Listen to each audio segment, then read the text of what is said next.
Bonjour et bonsoir. Je m'appelle Élodie Feigeau et je fais cette présentation en français au nom d'Andrew Armstrong de l'Université d'Oxford au Royaume-Uni, qui est présent pour répondre à vos questions pendant la partie questions-réponses. Je vous remercie de me donner l'occasion de partager quelques réflexions sur le contrôle de l'accessibilité des services d'eau en milieu rural en période de crise, en prenant comme exemple les tendances de la production d'eau pendant la crise Covid-19. Comme Rob et Gail l'ont établi, le caractère abordable est un concept complexe qui est difficile à surveiller même en période de stabilité. La tension entre le caractère abordable et la viabilité financière des services s'intensifie pendant les crises environnementales et de santé publique, lorsque les moyens de subsistance des utilisateurs, la disponibilité de sources d'eau alternatives et le coût de la fourniture du service sont affectés. Il est encore plus difficile d'obtenir des informations adéquates et opportunes pendant les crises, mais elles sont pourtant essentielles pour orienter les réponses politiques appropriées. Au cours des prochaines minutes, je présenterai les résultats d'une étude documentaire qui a examiné les changements survenus dans la production d'eau dans les projets ruraux au cours des derniers mois, afin de mieux comprendre les premiers effets de la pandémie Covid-19 sur l'accessibilité et la viabilité financière des services. Il est beaucoup plus facile de mesurer les changements directs dans la production d'eau de manière rapide que la consommation ou les dépenses des ménages. Nous souhaitons savoir si ces changements peuvent servir de système d'alerte précoce pour signaler les problèmes d'accessibilité financière en temps de crise. L'étude a analysé 474 mois de données de production d'eau provenant de 43 systèmes ruraux dans 7 pays, tous soutenus par l'ONG Water Mission. Il s'agissait notamment de kiosques avec accès à des sources ponctuelles, ainsi que de systèmes réticulés avec de multiples connexions communautaires et privées desservant les ménages, les écoles et les établissements de santé. Dans tous ces sites, les structures et les niveaux tarifaires sont formellement établis et ne peuvent fluctuer à moins d'un accord avec les utilisateurs et les autorités locales. Des compteurs d'eau équipés d'enregistreurs de données et de transmetteurs par satellite sont présents sur chacun des systèmes et fournissent des informations continues depuis 2016 sur certains sites.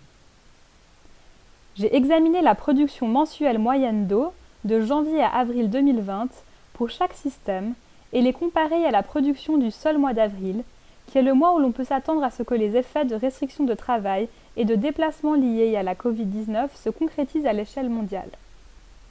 J'ai également calculé les moyennes historiques de janvier à avril pour chaque année entre 2016 et 2019 afin de déterminer si les tendances observées en 2020 différaient de ce qui s'est produit historiquement sur ces sites. Enfin, j'ai cherché à savoir si des différences significatives dans l'évolution de la production d'eau en avril se produisaient entre les pays, entre les systèmes ayant des structures et des niveaux tarifaires différents, entre les différents types et tailles de systèmes, et entre les zones de service où les écoles ou les établissements de santé utilisent et payent l'eau de manière constante. Nous examinerons d'abord les résultats en considérant les implications des structures tarifaires. Les barres de ce graphique illustrent l'ampleur et la direction du changement de la production d'eau par rapport à la moyenne mensuelle des 4 premiers mois de 2020 jusqu'en avril pour chaque site d'étude. Vous pouvez immédiatement constater que les changements vont de fortes baisses à de fortes hausses. Des changements constants dans la production d'eau, qui pourraient indiquer que les restrictions Covid-19 affectent la collecte et le paiement d'eau, n'ont pas encore été observés dans les kiosques ruraux ou les systèmes réticulés de quelque taille que ce soit, sauf dans le petit groupe de zones de service avec des structures tarifaires forfaitaires. Ces systèmes ont connu une augmentation moyenne de la production d'eau en avril de 12% ou 50,3 m3, ce qui est statistiquement significatif et n'a généralement pas été observé historiquement sur les mêmes sites, ni de manière cohérente dans les zones à tarif volumétrique. Ces données ne nous permettent pas d'attribuer directement ces observations à la Covid-19, en raison de l'influence probable d'autres facteurs que je décrirai sur la prochaine diapositive. Cependant, il est plausible que l'augmentation de la production d'eau dans les sites à tarification forfaitaire puisse être liée à des mesures de prévention et de contrôle des infections, car les utilisateurs peuvent collecter autant d'eau qu'ils le souhaitent sans être gênés par le coût. Bien que l'on puisse s'attendre à ce que des tarifs volumétriques, en particulier les tarifs basés sur les conteneurs, découragent l'augmentation de la consommation d'eau, qui pourrait autrement se produire en cas de crise de santé publique et de crise économique plus large, le phénomène n'a pas encore été observé dans les sites étudiés. Le principal constat est que la production d'eau n'a pas diminué ou augmenté de manière uniforme dans les zones de service qui continueraient à appliquer des redevances basées sur les conteneurs, ce qui indique que le caractère abordable n'est pas encore un problème, ou du moins qu'il n'influence pas le volume d'eau collecté par les utilisateurs. Nous n'avons pas encore pu examiner les données financières de ces sites en avril pour déterminer si ces changements dans la production volumétrique se reflètent dans l'évolution des recettes ou si des paiements sont manqués.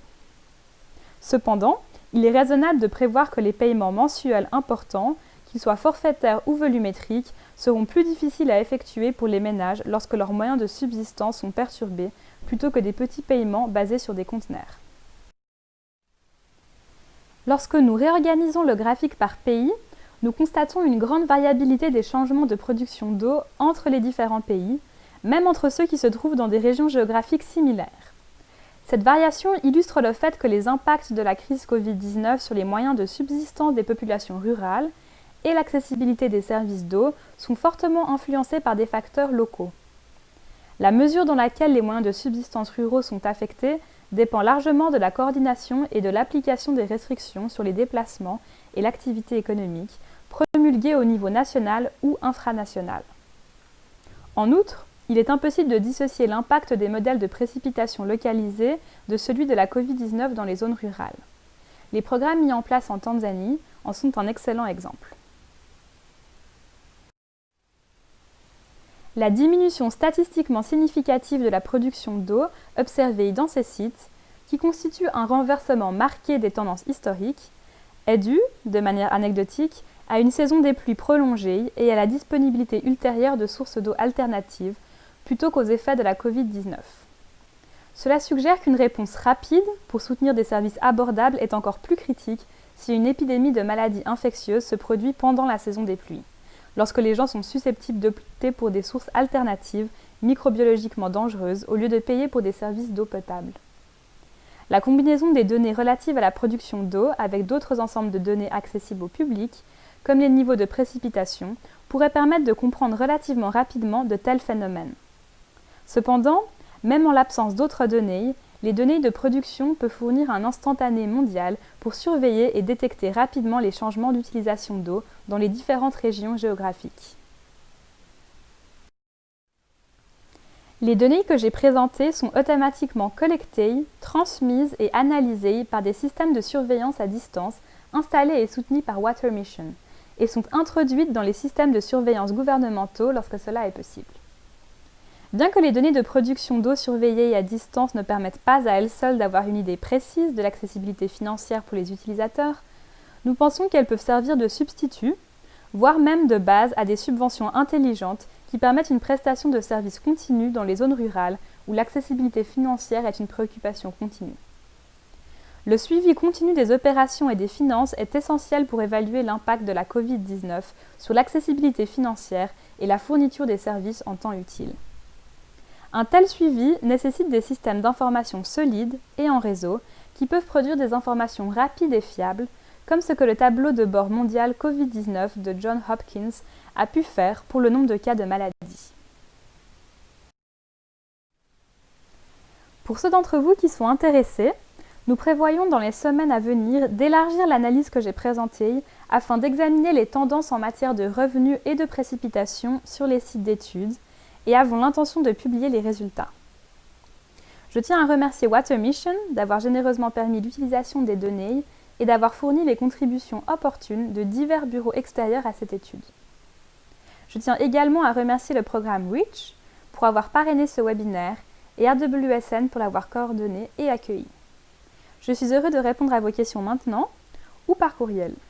et j'attends avec impatience la discussion de groupe.